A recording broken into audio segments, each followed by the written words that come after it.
Should we do it in English? Or half Denglish, as they say usually? Yeah? Okay. All right, so I'll do it in Denglish. My title today is The Pursuit of Happiness. And it's a mix of a personal story, a scientific background, and a shameless plug on my company, which is Bootstrapped, so I always need to put up the banner. And I hope that someone recognizes it. Short on me, you just gave a very kind introduction. My name is Valentin Schellhaus. I have a PhD in psychology in Munich, 15 years in diverse business experiences, amongst them the most recent being the founder of Zentor, the Purpose Platform, which is a digital mentor for the pursuit of happiness. Before that, I was a managing director of Expertier, which is an HR platform, CMO of Westwing, and 7 years in strategy consulting, Bain. But most of all, in the heart, I'm still a psychologist. And as all psychologists do, I'm going to start today's sessions with a question. And the question is, why are you here? I'm going to make this half interactive, and I'm going to engage you. Hope you're going to engage a little bit more. Well, why are you here? Always curious. Always curious. Good. Other snippets? Looking for inspiration. I love that. Very nice. I hope I can give some. Get to know you. Okay. We know each other already? At least a little bit. Perfect. Right. I'm not going to punish you or kind of like torture you and do that. So it is New York. It is festival, and there's a lot of hashtags, so either one of the threes might have driven you there, somewhat there is. But the title of the speech is The Pursuit of Happiness. So you might have specifically signed up for that question. The question now that begs as next is, how do we pursue happiness? Is it striving for the pot of gold? Sending a car to outer space? Helping the sick and the poor, or maybe adopting your 7th child? How do you pursue happiness? Well, I spent some time thinking about this, and there's one thing I observed, that basically the happiest time in our life is when we are children, at least for most of us. And the more we grow up, we somehow seem to struggle on finding purpose, so the pursuing our purpose, or our passion, our happiness. It gets harder and harder. So in our individual lives, I see it from my daughter. She's a super happy child, but the more we grow up, the more it's kind of hard to find unadulterated happiness in a way. And the same, if you look at it from a society point of view, the same kind of thing happens. The more we grow up as a society in terms of wealth, education, medicine, which are basic enablers for happiness, the more we seem to struggle in our pursuit of happiness. Suicide by now is the leading cause of death for men between 15 and 49 years old. And it's death reason number 2 if you include the women as well. 1 in 5 people in developed countries are suffering from mental health issues by now, with a huge stigma. And if you look at any metrics on happiness, aggregate metrics, for example, the European Social Survey, which measures that every 2 years, the metrics have been flatlining for a long time or actually going down. So we grow up as a society, technology, advancements, medicine, wealth, education. At the same time, we seem to be finding less happiness. So in order to find more happiness, we should be talking about happiness, I think. And the angle I'm trying to pursue is from a more scientific angle to look at happiness. And as a starter, there is one interesting study that looks at the relationship between your age and your happiness in life. And the curve usually looks like this. So over time, as I said, happiest phase in your life is when you're children, and then around 40 is when the trough of year, the midlife crisis kind of like kicks in, and that lasts until 50, and then that line goes like this. The funny part is if you look at different countries, most countries look like this, Germany looks like this. So something's wrong in Germany. And now you can get a wild guess how old I am. I'm right there. And that was a little bit my personal story. Actually, that's why I began founding Zentor as well. Because at that time, having a look at me again, I'm husband to a kind wife. May I ask a question? Please do. Bhutan is very much after happiness. Yes. Do the curve look differently in Bhutan, or don't you know that? I have looked for that study. I haven't seen the study. I know it from Australia, UK, US, Germany, but I haven't seen it from Bhutan. But I know they measure the gross national happiness index. There's a lot of religious aspect in there. And there's a lot of research that some form of connectedness, transcendence to something else, is it belief, is it something else, has a positive impact. But I haven't seen the study, and I know they've been pursuing it. Actually, the UN has embarked on the same mission, has said, like, let's all do the same that Bhutan does. Hardly anyone followed. But actually, UK measure, some parts of UK measure, some states in the United States also measure happiness on top of GDP. Yeah. But fair question, I haven't seen it. It's a good one. So back to my journey. I'm husband to a kind wife, father to a charming daughter. You saw the status and the money, the career. I had friends, I have hobbies. But I wasn't happy. And that brought me back to the question, what's missing? And I kind of like had an epiphany at that point. I kind of like realized, like, I have a PhD in psychology. I know the psychological word. I live in one of the safest countries on earth. I basically have everything else. But I did not know what was missing. And the more I talk with people, not just the spoiled rich kids that maybe I can be lucky to have been, but of many other people that are, at least in Germany and developed countries, they feel the same. We don't know anymore how to find happiness. And even if we figure it out, we don't change. Because it is so much easier to blame someone else for my unhappiness than actually looking deep into the mirror and saying, maybe I need to get to know myself a little bit better. That's hard. But I want to come back to the title of the speech that I'm giving. It's The Pursuit of Happiness. And I'm guessing most of you know where that usually comes from. The Pursuit of Happiness is part of the United States Declaration of Independence, which says the unalienable rights of freedom, liberty, and pursuit of happiness. So I thought, I want to find out more about that, and I want to find out more about how is the same in Germany. So how does it look like in Germany? And what do you do if you want to find it out? You Google it, right? So I Googled the same thing. It's the Constitution of the United States. The equivalent is die Deutsche Verfassung, and Glück and happiness. So I Googled Deutsche Verfassung und Glück. And then Google says one of the most hilarious results when you do that. Within the top 3 results, you actually find Deutsche Bundestag Grundrechte, which is that, and then Google says something very nice. Missing equals Glück. So, are we missing happiness, Glück in Germany? Can we trust Google? I had to look it up. Deutsche Verfassung Grundrechte. Someone remembers that? Article number 1? Anyone? Basics? Die Würde des Menschen ist unantastbar. Dignity of mankind is untouchable. Article number 2. The right to freely develop your personality. You could argue maybe if your personality is a happy one, maybe it's in there, but it's not quite as explicit as the pursuit of happiness. Article number 3. All people are created equal in the face of the law. Then articles number 4 to 10 is about freedom of speech, religion, sanctuary of marriage, school and everything else. And then we have another 9 articles around changing your jobs and everything else. And my very personal favorite, sich beschweren, the right to complain. So we have 19 articles in the German Constitution. We have the right to complain, but we did not have the space to include the right to be happy. Maybe it's the same in Germany. Maybe it's a German thing. We don't know, right? Oh, I'm breaking these things. So that kind of got me thinking, so what's going on there? I mean, in the United States, like that's a country that's capable of electing Trump for president, right? And they have 3 basic human rights. One of them is pursuit of happiness. And we have 19 articles and have the right to complain. Not so nice. So where's happiness? That brings you to the next question.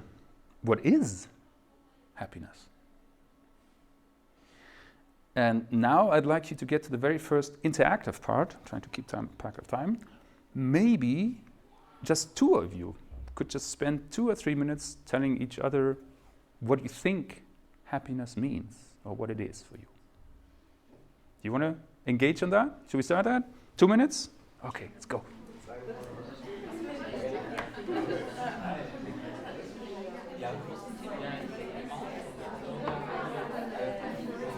Like,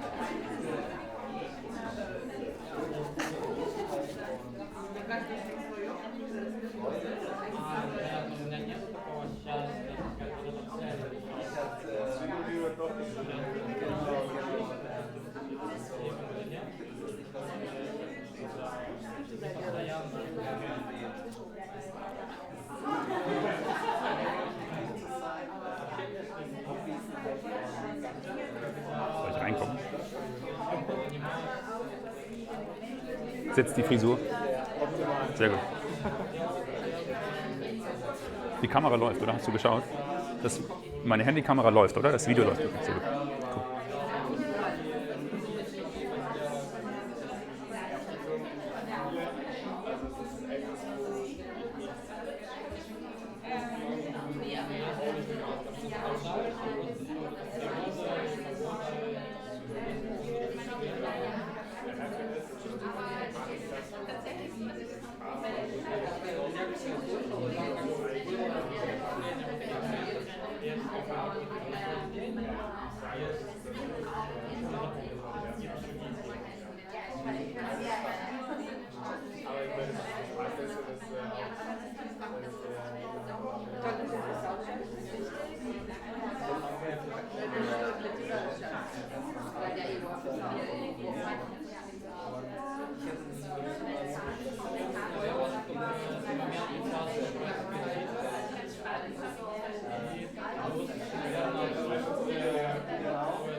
Okay.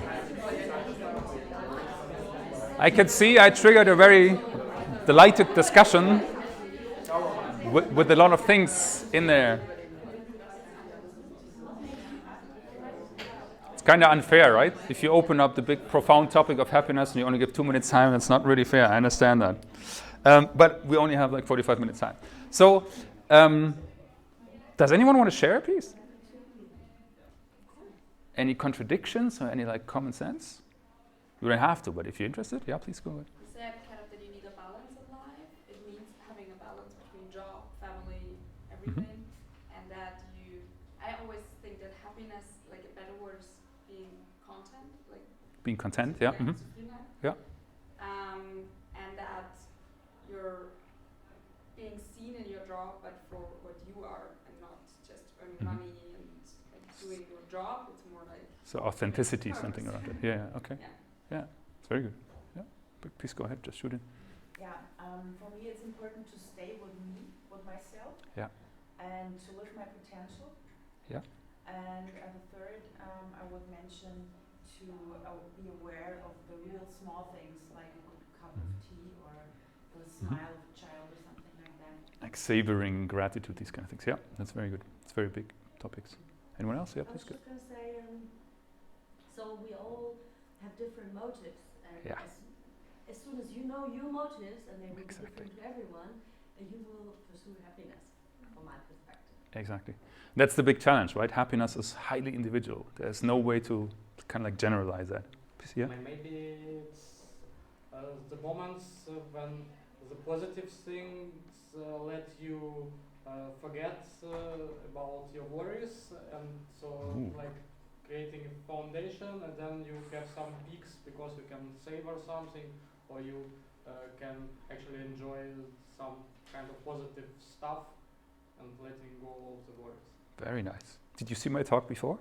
I was in your talk before, but it was another content. Okay, very So I nice. didn't see this talk yet. I really like you. No, because I'm trying to find a generalized definition of happiness, and that's the big challenge, right? First of all, there's the issue happiness. Do you call it life satisfaction? In Germany, it's particularly difficult because Glück means Zufall und Freude. And Zufall, we don't want chance, right? Because we cannot strive for chance.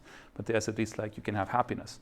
But that's a big question. The other one is like, how do you find a generalized definition that takes into account that each individual has unique motives, drivers, and so on and so forth.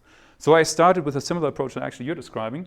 So my definition, just from their side, is like, assume this is your life with your ups and downs, your reality, right?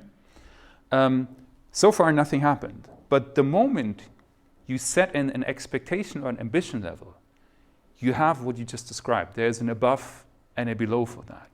And that actually is my more generalized definition to think about this. Everything that is above your expectation level are happy moments, right? And everything that's below are unhappy moments. And that kind of like triggers two subsequent thoughts in a way, right? The first one is happiness is not a state, but it's accumulation of individual moments that you have. The second thing is you kind of need both, right? If you're only on that point, you need the trough in order to see the peak. The yin and the yang, always like. You cannot be just happy. That's the other one. And the third one is, it depends on your expectation, right? Because if you manage to lower your expectation, your reality might stay the same, right? But your gratitude or your positive moments that you get are actually getting more. And my belief as well is like, happiness is actually hard to define, but you can have happy moments. And just one more point, so the way you pursue happiness or you get more happiness is twofold. You can actually work on generating more peaks, so you can have more moments in your life. You can trigger time with your friends, purposeful work, whatever it is, right? To create more of these peaks. And the second one, as I said, is to lower your expectation. But again, it's not a state, it's individual moments. So the next step for me is to define the state, and the state for me is a fulfilling life. This is one definition to say, right? So what is satisfaction, fulfilling? It depends on what you like. I prefer the fulfilling life, erfüllendes Leben, but that's very subjective. But what constitutes a fulfilling life then is exactly what you said, is when the amount of your happy moments exceeds or match up to the amount of unhappy moments. That's when you begin to live a fulfilling life. And there's one interesting aspect in that. It's the question of perception. Because there is not the real objective reality. Of course there is, right? Well, maybe there's not, philosophical question, but we're not talking about that. What matters is your subjective reality. And your subjective reality is driven by your perceptions. So that means whatever your motives are, whatever your thoughts are, your expectations are, all these trigger, first of all, what you perceive as reality, and second of all, how you perceive the balance. There's one psychological function that's been around for quite some time that always says like, one bad experience needs to be equivalented with 5 good experiences in order to make this up. I'm not sure if this holds up to current scientific research, but there is some form of balance, and there may be a factor, your angle might be on this side or this side. And that is individual. But that's one way to generalize happiness. If I'm putting this on one slide, happy moments for me, moments are satisfied or exceeded ambitions and expectation. And a fulfilling life is if I perceive more happy moments than unhappy moments. Maybe there's a factor to that, but that's the basic understanding. I just want to mention a very nice Please do. correlation to the speak that we had before about the quarter life crisis that a young woman told us about before, and she said it's because we see all these happy lives in the internet or in Social media. discussion we had, and it's about the happy lives, and that sets the expectations to a level where people are really dissatisfied about it or put themselves too much under pressure in achieving that. And there's another bad habit of being human is that we are kind of like, we have accustomed to be habituation. So we get accustomed to what we have very easily, and it gets harder to lower your expectations. So if you don't do anything, your level of expectations are usually going to rise unless you're living in a like war zone and everything else where you're faced with traumatizing events. So that's, even if nothing else changes, you will become less happy over time because you get accustomed to what you already have, which will raise your expectations and lower your amount of unhappy moments. Yeah. One thing I found really interesting is that apparently brain search, I don't know, they found out that we have a tendency to evaluate the day by the peaks. So if you have a really nice day and there's like one thing that really brings you down, even if it's a small thing, this is what we remember of the whole day, which has been quite nice. Yeah. But it doesn't. And if you have like one nice peak, this is also what you remember. But life isn't so much about great peaks, and the just being content with what is there. It reminded me of what you said, that we get used to what's there and we don't realize anymore. Yeah, absolutely right. So the mind is trained to filter out like the average and just let in the excessive in a way, right? Because you want to distinguish the unimportant from the important. That's what you said before as well, like being mindful of something that is kind of like a small little thing, I don't know, a nice flower, a ray of sun or something, like we tend to forget. And one strategy actually to do that, I'm going to come to that as well, is like to become more mindful of the small things and make them remembered as well, because if you remember then actually you lower your expectations a little bit and you increase the amount of happy moments you see. And you lower the expectations if you don't take them for granted, right? There's two things. You have to say like, I enjoy this moment and I kind of like am thankful that I can live this moment. And if it's just like watching at a nice flower. And being thankful lowers the expectation, and being mindful of that increases your amount of perceived happy moments. That's the perception again. I've Yeah, been please. following what you said, but in my like thoughts, I always go back to what you said in the beginning, that wealthy grown-up societies are not that happy. And when you just said, or when you were just talking about little things now, I realized probably that like not that mature societies would have actual answers to the question what makes you happy. They would say if I have a warm plate, or if my children can go to school. Yep. So the problem of wealthy grown-up societies is also that their worries but also their wishes are very much abstract. Yep. And they tend to like wind their heads around things they cannot even touch and they cannot even change. Yeah, absolutely. And their expectations have risen over time. That's the other part. Right? Given the expectations are already so high, it's harder to kind of like find happiness. Yeah, we're kind of like detached from what we knew to be happy. Like, and as a child, it's like just playing in the sand and kind of like enjoying playtime, going in the water. That's pure joy. That's pure happiness, right? And the more you grow up, the less abstract are you away from the, I don't know, experiences, the basic things that you want to do. So 3 strategies that derive from that. I think just to summarize what you guys as well said, like there are 3 ways to find more happiness.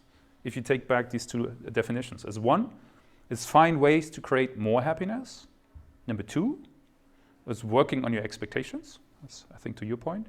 And number 3 is being aware of your perception and not filtering out the things that might be smaller below your perception level, and not expecting everything as taken for granted, but going in a level to say like being thankful for these kind of things.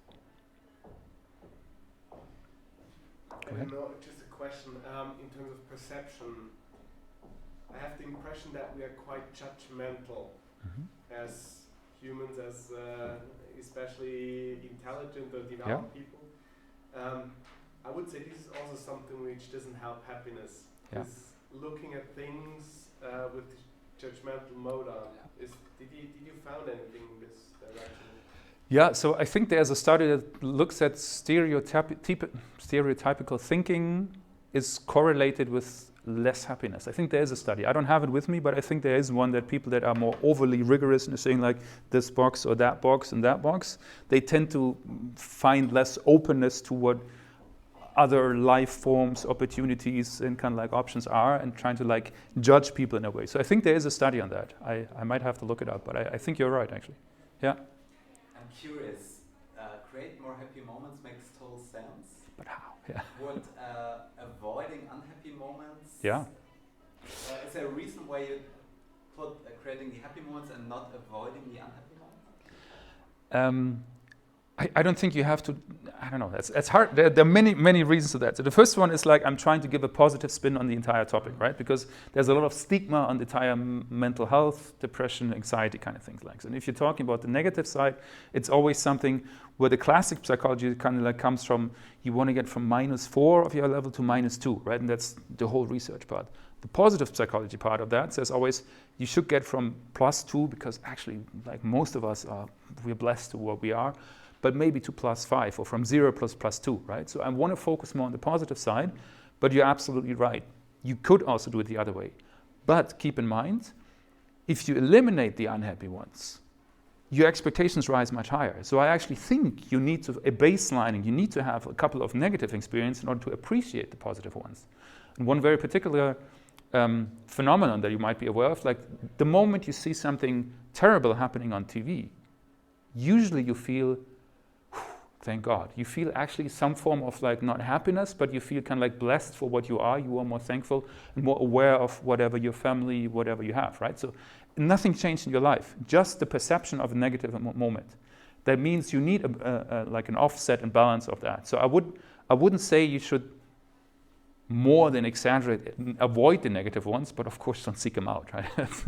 Doesn't help. Does it answer your question? So to summarize, I mean the contrasts really matter. Yes. I have another question. Yeah. Why the point be aware of your perception is not the first one? Because actually what for some people is negative, for another people is positive. So actually it's like a more important point, the perception of the person. That may be totally right. So there's no rank order in here. It depends on your personality and everything else. But it may be that one, right? I still believe like there are limits to how much you can change your perception, right? And just sitting back at home and trying to work on your perception is not going to give you more happiness in life. You also need to go out and find more happy moments, right? So that's like a little bit, you need to become active to find more happiness. And what we usually search for is the convenient, easy way to find more happiness. Sit back and do Netflix. I'm also kind of like try to make us happy. That's kind of like the society we kind of have evolved in. And if you look into the research, actually, it says like finding happiness has to be tough. And changing your perception is usually not as tough as actually going out and finding a lot more deeper, purpose-driven, meaningful interactions, for example. I'm not sure if I answered your question on that one. Yeah? We can discuss it later. Okay, it's good. Did I understand right? You said getting happy is tough? It has to be tough. I think this is one of the big insights. We're looking for the easy, convenient way to find happiness. And that makes us unhappy. Because if you don't have to strive for achieving it, it's not worth much. And if it's not worth much, it's not going to give you much happiness. So this is hard to put in good words and good terms, and there is limited, let's say, empirical evidence for that. But if you go back all the way to the ancient philosophy, Aristotle, for example, they already knew that. And it's becoming more and more. That feels like if you get an easy route to something, it doesn't feel as good. Like take the example, if you want to hike to a mountain, right? So there's the cable car, you can go up, you can walk up. Who's going to be more happy when they're at the top? The one that took the cable car or the one that hiked up and managed to achieve that? It's kind of like... I'm just thinking of meditation, because this is something where, well, of course, starting with the rhythm of meditation is something which doesn't necessarily come easy, but there it's maybe tough in another sense. Yeah. Because at least for me, if I meditate, I judge or see the world, take perception, I see it differently, and I look at it more positively, and I'm more happy. Yeah. It was also You're working on the perception. That's good. Yeah. To go outside to find happy moments, you can find it with yourself at home. Yes, but only a limited point in time, right? I think that maybe if you're really, really good and fully enlightened, and you might be fine in the Buddhist monk and not do anything else, you might get to that way. But getting to that way is going to be ultra hard, right? So it's not just sitting, and from outside it doesn't look hard, but from the inner kind of like working you do, it's really, really hard. Very few people are going to achieve that. Does it sound like you are not aware of your happy moments now, but if you meditate, you can get aware on your happy moments in the past and reuse them? That's also a good question. Like, do you look proactively or retroactively, like prospectively or retrospectively? It's a super question. I don't know. a good question. And actually, yeah, that's a valid thing because you actually can modify your memories. So Yeah. because memories are not Yeah. absolute, and if you Yeah. tell yourself that that was a good moment, so you Yeah. can change your past and Exactly. perception. Yeah, this is exactly where the definition comes in. So this one, you perceive more happiness. In correct ways, if you go the long version, it only works backward looking, right? It doesn't look forward looking. The happy moments, they can be in the present, right? They can also change. But this one, actually, you only do it if you look over a certain period of time because you need more moments. And if you're looking over a certain period of time, you have to look in the back. You have to look in the backwards. Yeah, absolutely right. I think one key understanding that helped me a lot was to differentiate between pain and suffering. Mm-hmm. Because I think, as you said, you need the downs to Yeah. experience the ups, and pain is part of everyone's life. Yeah. And suffering arises when you stick with the pain and Exactly. don't really feel it. And as you said, it's a tough path. I think we're not very used to feeling the pain, Yeah. but once we take the step and feel it, Mm-hmm. it's much easier to let go of the pain and move up again. Yeah, as long as it doesn't stay the suffering, exactly. Yeah, yeah. And this Yeah, it's very for many valid. people, pain and suffering seems to be more or less the same. Yeah. And it helped me a lot to make this Yeah. distinction. It's the same as happy moments and a fulfilling life. Yeah, It's the same equivalent, right? So it's like moments versus like the prolonged kind of like evaluation. And suffering would be the opposite, right? So if you have more unhappy moments or more pain than happy moments, you'd be suffering in a way. But it's not only the more, I think it's also the way you deal with the pain and the unhappy moments. The more is your perceived one, right? So it doesn't have to be, I'm not talking about the mathematical equation, there has to be a factor in between. I said maybe the factor is 1 to 5, but maybe the factor is different for everyone. But there is some form of, there's a balance, right? So there's some form of balance. I don't know if it's an even balance, but there is one that evaluates that. Okay, it's a very interactive crowd. I like that very much. The issue is we're going to run out of time because I actually had now a choice for you guys to make. If we either dive deeper into the science side of happiness or we do an interactive mini workshop on finding purpose. But I think the interactive mini workshop is going to be hard to do because we only have like 10, 12 minutes left. So I would suggest we dive deeper into some science part, if that's fine for you, and then you would like to do the interactive part. Can we just short? Short. Okay, let's try it. So who would be for diving deeper? A. 1, 2, 3, 4, 5, 6, 7. And who would be for 8? Who would be wanting to do the interactive part? That's more. Okay. All right. Then we do it quick, and I'll outline it to you. So I didn't talk about. Like I said, that you can change the perception, right? You can work on your expectations, and you can create more happy moments, right? So I'm going to focus on the creating more happy moments. The perception one, you both had the perfect answer. A really good one is doing mindfulness meditation. That helps you to kind of like level that. Also helps you on expectation. That's really, really good. So I recommend, if you haven't tried it, do that. Some of the apps that are out there, they're great. Calm, Headspace, you name it, right? So that helps. The hard part is finding more happy moments, and that's what I'm trying to do a little bit more, and trying to find ways. So what is a happy moment, and how do you find happy moments? There's lots of research of how not to find happy moments, and I'm going to briefly tell you. Give me 1 second. Exactly. So there's lots of research on how not to find happy moments. So the classic example of how finding happy moments is like more money, more status, more success, and the assumption that we always do smart decisions in life, and that the assumptions that we always have good judgment on these kind of things. These are all things that we assume should make us happy, or most of us, right? Research says none of these, right? So they're all wrong. It's the other way around. Less money makes us happy, status up to a certain point. Success doesn't make us more happy. It's actually happiness makes us more successful. We are not good at doing smart decisions, and we have bad judgment when it comes to our life choices. So what makes us happy? If you look at the entire ancient philosophy to modern neuroscience kind of like ways, there's 3 pillars that always come out. These are not the only ones, but the 3 main ones. One is having purpose in your life. The second one is something you can engage with, so you feel motivated, energized, you get flow, whatever you want to know. And the third one is we're social animals, some form of appreciation. Something of connectedness to a tribe. So something that's connecting us with other humans who care about. So, and you can go one level deeper and can try to define these. And the way I define these is my definition. Purpose is applying your best self, so your values, your strengths, your identity, to something beyond you, a greater good, a contribution to others. Engagement is doing something you're good at and you enjoy doing, the intersection of that. And the appreciation is a positive feedback and connectedness. Since we are in the new work and make purpose work kind of like setting of this, I'm going to focus on purpose. And that will be the mini workshop. What does it mean for work and life? I'm going to skip that. So you know there's old work, you know there's new work, and the old work is money, efficiency, hierarchy. The new work is purpose, engagement, teamwork. It's the same, right?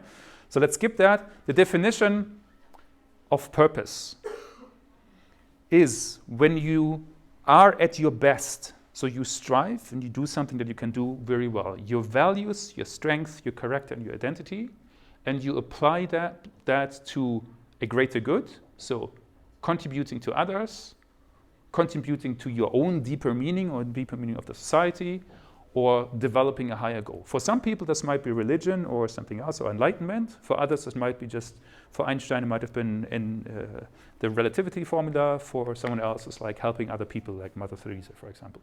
Right? So that depends, it's very personal. But that's the abstract value of that. So in order to find your own happiness or your purpose, you should identify your best self and then apply this to a greater good. How do you do that? One way to do that is you try to identify your value, strengths, and identity patterns, which, funnily enough, you can identify not by trying to think of what it should be, so the future, what you think you are, what your strengths are, but actually looking in the past, by looking at your defining moments. Because your biography, and your obviously genetics as well, but your biography defines what your values and your strengths are. So you need to look at your defining moments from your identity, which let you also experience your values and strength. And then you can look at how in these defining moments you impacted others. So what's the reaction of someone else? Did they appreciate you helping? Did they cherish your whatever it is? Your presence? Did they appreciate that you can think analytically? What are the questions? So the pragmatic workshop to do that is, let's skip the values and strength one, is this. Find a defining moment of your past. And we do have, not 20 minutes, but we have roughly 10 minutes. How much do we have? 8 minutes? Yeah, we have to finish at 5 to 8 minutes. Okay, this is also the last slide. You have to have the defining moment of your past, and then you start trying to evaluate what the key values and key strengths are, and how much impact that had to others. And it's super hard to find why is it a defining moment. So you ask a couple of questions around that. In the end, you want to find why is that a defining moment. It's what made this moment special, how did you feel during that situation, what surprised you, what did you learn about yourself, and so on and so forth. So I suggest we start very briefly now, because we're running out of time, and maybe one of you, if you are in pairs, has one defining moment of the past that's a happy moment, that is willing to share, just 1 minute to share, and the other person asks these kind of questions. Is that clear? Feasible? Would any one of you have a defining moment you want to share in pairs? We don't have to share it as a group, but one defining moment that it says? Yeah? Can you think of one, or is that interested of time a little short? Let's try it, right? Okay, let's do the pairs as well before. One of you has a defining moment in the past. I don't know, a good trip. Try to find one specific moment, not a phase. Try to find an experience, maybe something even the last 2 weeks. It doesn't have to be a super life experience, something just to start the conversation. One is enough. Share that moment. Yeah? Sure.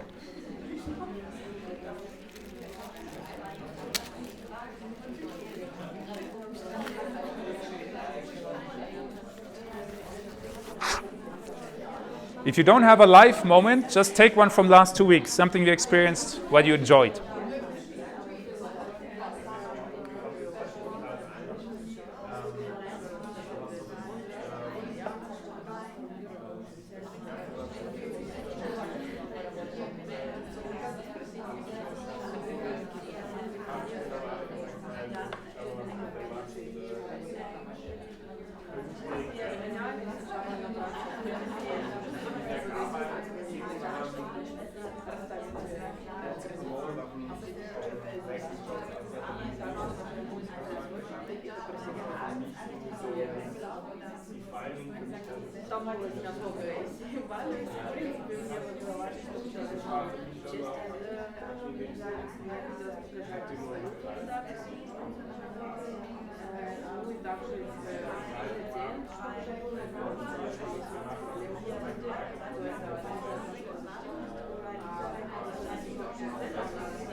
All right.